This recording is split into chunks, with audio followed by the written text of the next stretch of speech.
swam. First, my sister swam over Baba. She left me. She said I was too crazy. She left me, Baba. Oh, wait. Okay, so you early in your life. Yes. A snow bunny saved you. A snow bunny saved my life. Now, but your position on relationships. Yes, sir. Is you're not into interracial relationships. No, sir. Because of loyalty to the Black woman and the need to repair the Black community. So it's not an anti-snow bunny position due to hatred or animosity or bigotry. It is by coincidence or consequence, rather, of the need for Black men to repair the Black family by rededicating ourselves to the Black woman. There's no hatred involved. It's just a need to focus on ourselves. That's where that comes from. All around this joint. Sir, how are you, King? I'm well, Baba Mike. How are you? Man, I'm supercalifragilisticexpialidocious. And I told my girls yesterday, I said, I'm wearing my African garb. I wasn't sure whether you were going to wear it or not. And I'm glad. Yes, sir. I got up this morning with a suit. And I got up, I put this suit up, and I was like, no, I said I'm wearing African garb for Dr. Umar. And you wore yours too. That's beautiful, brother. Yes, Elder, yes. Thank you for saying yes again. You know, you came to the show last time, and our numbers were ridiculous. I mean, so many people came on. I'm excited to talk to you today because there's many issues that I want to know your take on. And I want to thank you for being you. You know, thank you. We have a lot of Black voices out here. But they don't all really serve us, you know. A lot of the Black voices that we have are there to serve themselves, you know. And I like that you're not going to be on here cussing women out and doing all type of ridiculous stuff to make a point because it's not necessary, you know. So I just want to say thank you. I'm glad you're here. I'm honored. We're going to do this in two parts. First, me and you just going to chat it up. And then the second part, I have this panel of folks who are all kind of fly and they all have different ideas. And we're just going to ask questions and have a good time. So let me ask you this. What made you want to be a motivational speaker in the first place? It came as an accident, Baba Mike. What happened was after I came out of undergrad at Millersville University in Lancaster County, PA, I returned to Philadelphia. And I joined up with the Marcus Garvey movement, the Universal Negro Improvement Association. And I was the youngest person in the organization in my 20s. And so what would happen is the elders would run out of content for the Sunday meetings.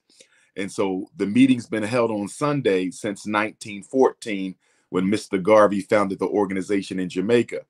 But anyhow, because they were low on content for the Sunday mass meeting, they would often ask me to get up and talk about what it is to be a school psychologist, because most people never heard of a school psychologist. So I basically was being used as filler. You know, I was the extra, you know, get the young guy up here and let him, you know, take up some of this time until 5 o'clock. You know, we got to fill this space with something. So Umar, come on up here and talk about what a school psychologist is and what you guys do. And so I would get up there and just talk about special ed and ADHD and 504 IEP, psychological evaluation. And I started being asked by people who attended the Sunday meetings in North Philadelphia, would you mind coming to my church? Would you mind speaking at the library? Would you mind coming to my Black History Month program? So it was all word of mouth, Baba Mike. All of it was word of mouth, you know. And then my first public lecture was for the UNIA. That was in Atlanta, another one in New York. And the next thing you know, a few years after that, I get invited to Chicago, September 18th of 2010. And I do a television interview in Chicago, public access.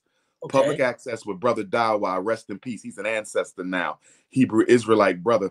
And I took copies of that Chicago interview, September 18, 2010. 6 weeks later, I'm at the National Black Theater in Harlem speaking for the first time, 125th and 5th. And I have copies of this Chicago interview, Baba Mike, and I distribute that Chicago interview in New York City. So these are our two largest Black communities, as you know. And within 48 hours, Baba Mike, my phone started ringing, and it hasn't stopped in 14 years. Wow. I've never had a publicist. People ask me, they say, who's your publicist? how do you keep getting all these events all over the world? I don't have a publicist, never have. It's all word of mouth. People reach out to me and we make the magic happen. Now, let me ask, is it lucrative? Are they paying you? I would say yes, but I still have a big heart. So between me and you, if it's a situation where they can't afford it, but I know those people need to hear my message, I'm never letting money stop me from the mission. Never. I love that. And I hope to grow up one day to get there. But no, I need my money right now. Originally, Baba Mike, I never charged. Let me tell you what happened. That's a very good point. Oh, okay. So when I blew up back in 2010, I didn't charge. You know, I just wanted to put the information out. And then what happened was I started getting so many requests that it started to interfere with my professional work as a school psychologist. My 9 to 5 was jeopardized because I'm always flying, and you know, I'm excited because this is new to me. Right. And so I had to make a decision. Either you got to pull back on the public speaking, or you're going to have to give up some of your school psychologist contracts with these charter schools in Philadelphia. And they were paying me really well, Baba. It sounds like as much as I loved the money, as much as I loved conducting psychological evaluations and meeting with the children, I knew that the traveling and the speaking, the motivation, the education, the healing of our people was more important. And so I pulled back on the career so I could feed my ministry and my mission, and I don't regret it. Wow. I like that. You know, I always try to encourage people to find what their light is and leave all that other stuff behind. Just chase that one light. You know, working is cool. You know, but let me give you this one piece, Mike, Baba Mike, just to put a period on it. Because, you know, I'm working on a school now, and we're very close to having that completely renovated. We just got to paint, lay some floors down, and we ready to ask the city to come in and inspect. So what I'm saying is I think what the universe had designed for me was to spend the first 15 years raising the consciousness and educating and saving. Now the universe wants me to move over into let's build schools and let's educate the children now. So up until now, it's been about helping the parents, helping the schools educate.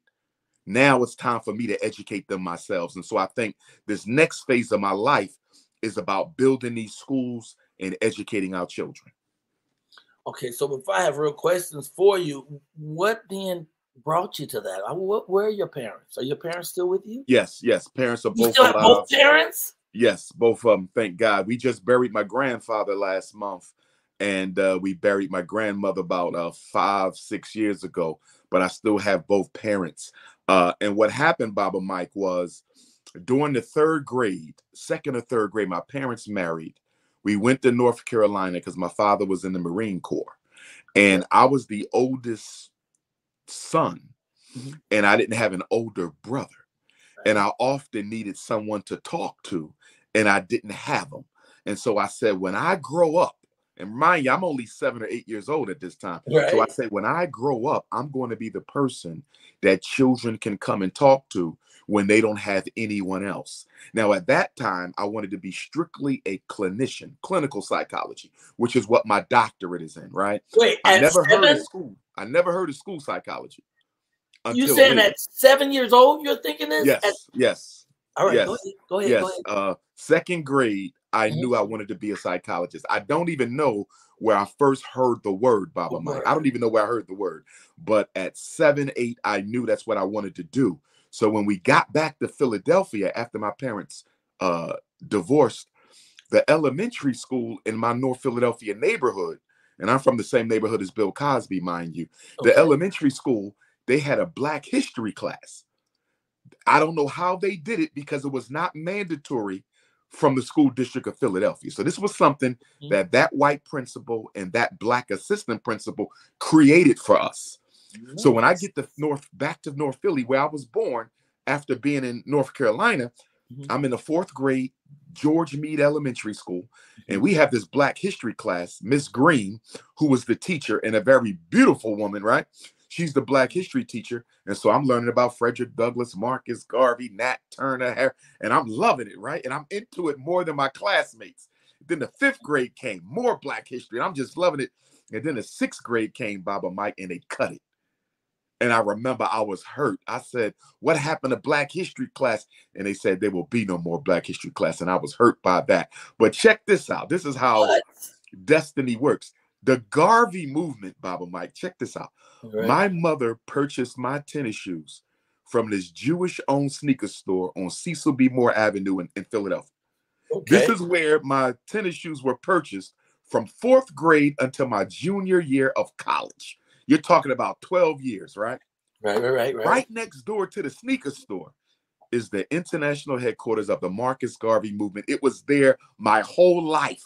Wow. My whole life, Baba. Wow. And I never knew it until they painted the building red, black, and green. And one day I'm at the sneaker store about to buy some sneakers, and I asked the elder, what are you doing in this building? Why is it red, black, and green? And he said, this is the Universal Negro Improvement Association and African Communities League of the Honorable Marcus Garvey. He said, come back on Sunday. I came back on Sunday, and I ain't left since. And you said Universal Negro Improvement Association. Which is the organization that gave us the red, black, and green flag. What? Yes. I absolutely love that story. You're a good storyteller too. So I see the direction you've chosen, but man, you tell story, bro. And I'm not sure if I chose it or if it was given to me, Baba Mike. Because the way in which life set itself up, it was given to me. You know what I mean? Like it was just there. Everything unfolded in a way. For example, let's deal with the school psychology piece for a quick minute. All right. Because remember, I told you I want to be a clinical psychologist, which is what I have my doctorate in. So when I graduate from Millersville University, I start at Hahnemann Hospital's clinical psychology master's program. But Baba, they wanted like $50,000 a year. They were expensive. And I said, this was in Philadelphia, Center City. So I said, I can go back to Millersville, 2 hours away from Philly, because I was Black Student Union president. I was very active. I was well known. So I say, if I go back to Millersville, I can probably get my graduate education paid for. And so the director of Hahnemann's program, who was Caucasian, he said, if you're going to go back to Millersville, get your school psychologist certification. Because even if you become a clinical psychologist, if you are not certified to test children in public school for special education, even with your doctorate, you won't be able to do special education evaluations. And Millersville, here we go again, Baba, with the design. Millersville was one of the only state universities in Pennsylvania who had a school psychologist training program. So look at that. It just so happened I attended an undergraduate school that had a graduate program in school psychology. If Millersville did not have that undergraduate program, I may have never became a certified school psychologist, and I may have never became as popular as I am, because it is my ministry as a school psychologist that has helped so many parents and changed so many people's minds when it comes to ADHD and learning disabilities. Brother, I love that. But I don't think that things just happen. I think things happen just. I agree. I think things aligned for you because you were clear in your mind on where you want to go. A lot of people don't understand. If you don't know where you want to go, you fuck around and end up somewhere else. Absolutely, so you really have to have a direction. And you were I just can't understand how you got so clear in your culture so early. What did mom and dad? Well, one thing I left out, Baba. My father took me to my first family reunion in the 6th grade, I think it was. I never forget, because we went to Baltimore, and I jumped in the deepest part of the swimming pool in the back of the Days Inn Hotel in Baltimore, Baba. Could you swim? I couldn't swim, and I almost drowned. And a snow bunny came over there, Baba. A snow bunny saved my life. So let me say this to that snow bunny, wherever you are. I don't know if you ever saved the life of a Black boy at the Days Inn Hotel in Baltimore, Maryland. This would have probably been 1986, 85. But wherever that snow bunny is, I just want to say thank you, ma'am, for saving my life. Because she swam. First, my sister swam over, Baba. She left me. She said I was too crazy. She left me, Baba. But wait. Okay, so you early in your life. Yes. A snow bunny saved you. A snow bunny saved my life.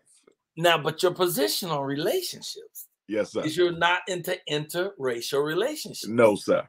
Because of loyalty to the Black woman and the need to repair the Black community. So it's not an anti-snow bunny position due to hatred or animosity or bigotry.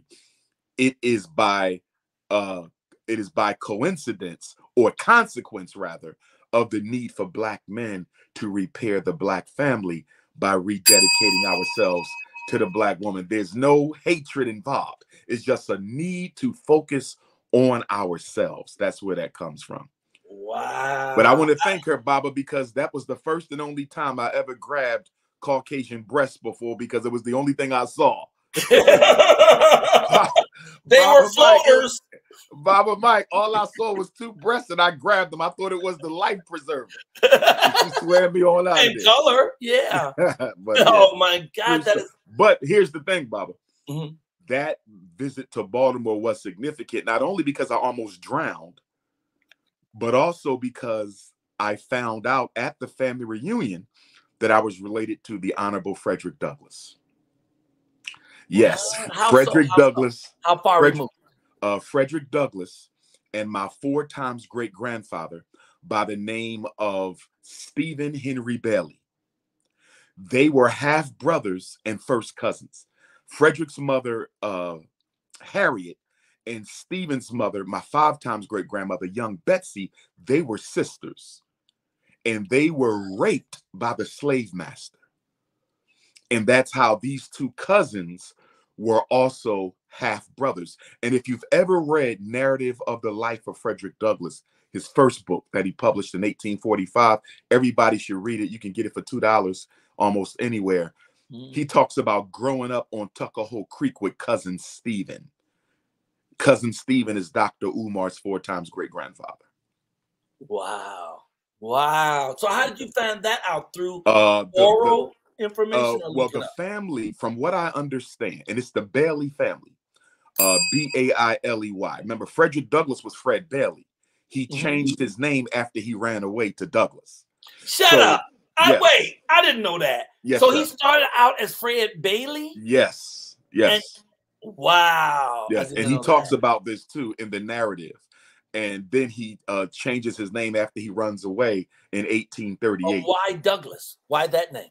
Why did he take Douglas? He actually explored other names. Johnson was a name. There was a couple different ones. I think they some of the people on the Underground Railroad told him, don't use Johnson because it's too common of a Black name. And he had a few other names, and they said those are not going to hide you well enough. So Douglas, I think, was the character in a popular play, and then that was recommended to him. Okay, all right. This is great. We're off to a fantastic start. I gotta take a quick break for a quick commercial. But my God, I love talking to you, man. Yeah. You know, when I found that out, Baba, that I was related to him, this was right after Black History class, right?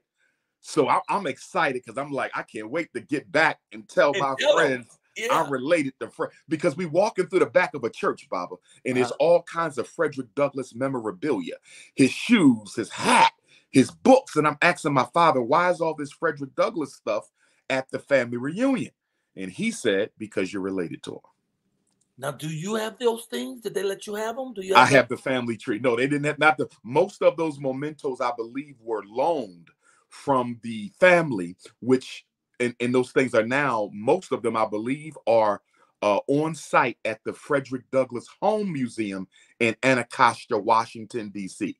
And anybody who visits Washington, D.C., if you haven't been to the Frederick Douglass home and taken the tour, you have to go. It's a very, very powerful experience to walk the house that Frederick Douglass actually lived in. And I got to dispel this rumor, Baba, because when you talk Frederick Douglass, everyone talks about the white woman, Helen Pitts, who he married as an old man.